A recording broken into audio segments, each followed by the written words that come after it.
Speaking at the Fast Company European Innovation Festival, he said, "It's increasingly hard to tell where I end and where the computer begins. In the future, it is likely that the smartphone will not be separated from you at all. It may be embedded in your body or brain, constantly scanning your biometric data and your emotions." I think that we are going to be connecting more with technology, but there's no way we're ever going to lose a sense of soul. The essence of our humanhood is not about technology at all. It's about our values, our sense of self, our ego, the substrates of what we believe in. And no amount of technology is going to ever replace that.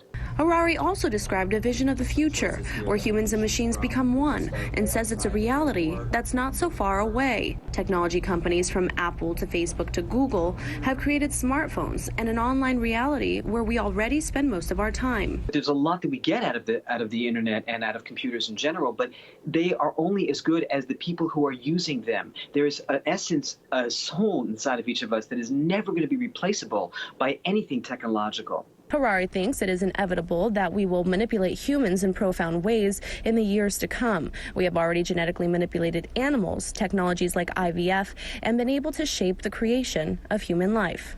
According to Fast Company, if somehow we are able to merge these technologies with the human body through chips in our brains or bodies, Harari says that this would be the biggest revolution in all of human history. Now, throughout our existence as a species, we have always been able to manipulate our environment and create tools that make our lives better. But until now, we haven't been able to manipulate ourselves. Reporting in New York, Trinity Chavez, RT. All right, first and foremost, I'm going to give all praise, honor, and glory to Yahweh by Shem Yahweh Shai. It's Brother Pagaya Allah come with a video to Lord Most High willing, edify the sheep. All right. And you heard it out the devil's mouth that you will be getting chipped sooner than you think. That we will be merging as humans with machinery sooner than we think. All right. And this is all part of the so-called white man's plan. To embed chips within every human, right? Great and small, which we're going to get that scripture. Right? Matter of fact, let's just get to it.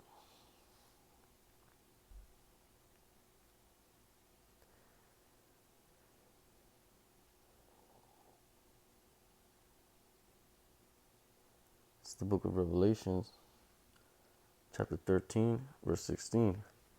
It says, he causeth all, both small and great, rich and poor, free and bond.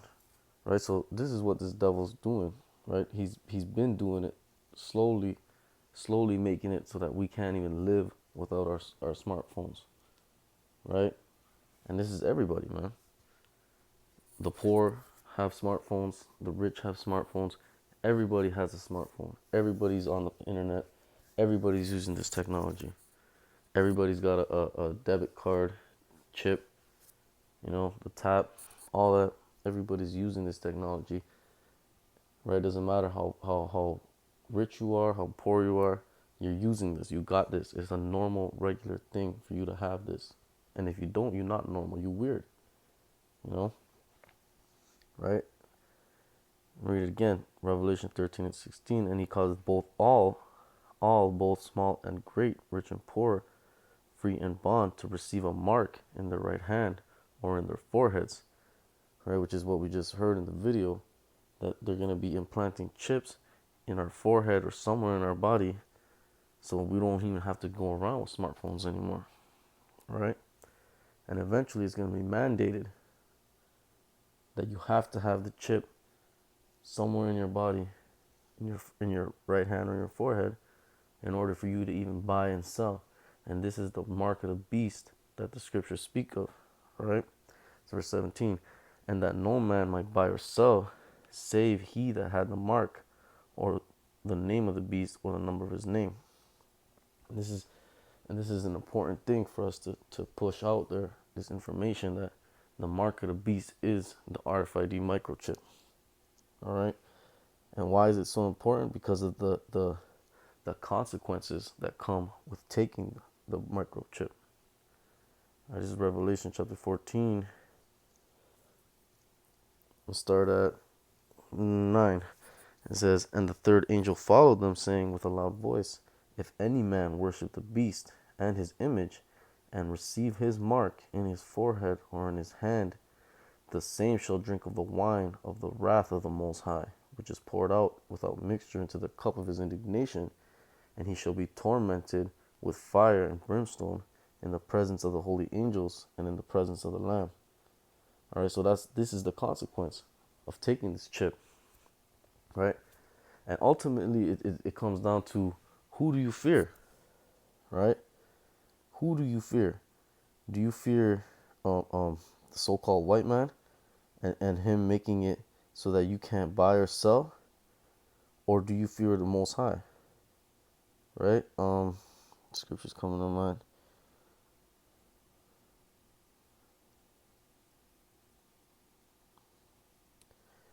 Right, let me get that quick and I'll come back.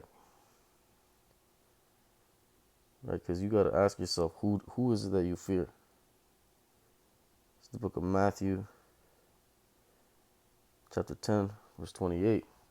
And it says, fear not them which kill the body, right, but are not able to kill the soul. Right, man.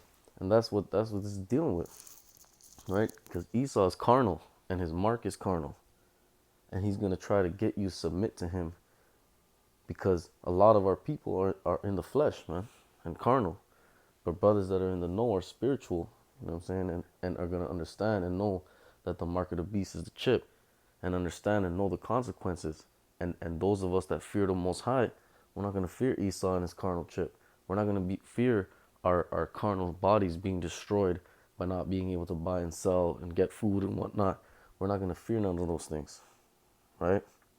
But rather fear him which is able to destroy both body and both soul and body in hell, right? Because that's the Most High can destroy your body and your soul, man.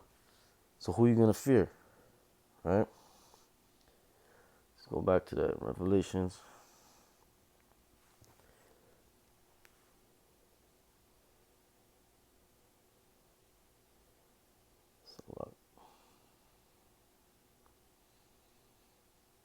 Revelation 14 and 9 or 10. The same shall drink of the wine of the wrath of the Most High, which is poured out without mixture into the cup of his indignation, and he shall be tormented with fire and brimstone in the presence of the Holy Lamb, and in the presence of the holy angels, and in the presence of the Lamb. Right. So this is you getting your body and your soul destroyed. All right. And get ended off with 19. Revelation chapter 19, verse 19. And it says, and I saw the beast and the kings of the earth and their armies gathered together to make war against him that sat on the horse and against his army. Right, talking about Yahweh Shai, the host of heaven. And it says, and the beast was taken, right? So the so-called white man, the heathen and the heathen that follow after the white man are gonna get taken, right? And with him the false prophet that wrought miracles before him, with which he deceived them that had received the mark of the beast, and them that worshipped his image. These both were cast alive into a lake of fire burning with brimstone. So if you take the white man's chip, you are submitting yourself unto the white man, and you will be destroyed with the white man. All right, with Edom, Esau. All right, and destroyed with Babylon, America, man. So it's imperative that you understand that the RFID microchip is the mark of the beast, and you do not take the RFID microchip in any case, all right? Because we are supposed to fear the Most High, Yahweh, not man, all right? Not the white man, not his carnal mark. We're supposed to want the mark of the Most High on our foreheads, all right? And with that, I want to say, call out Yahweh Bashem Shai. Lord willing, brothers and sisters, edified. And Shalom.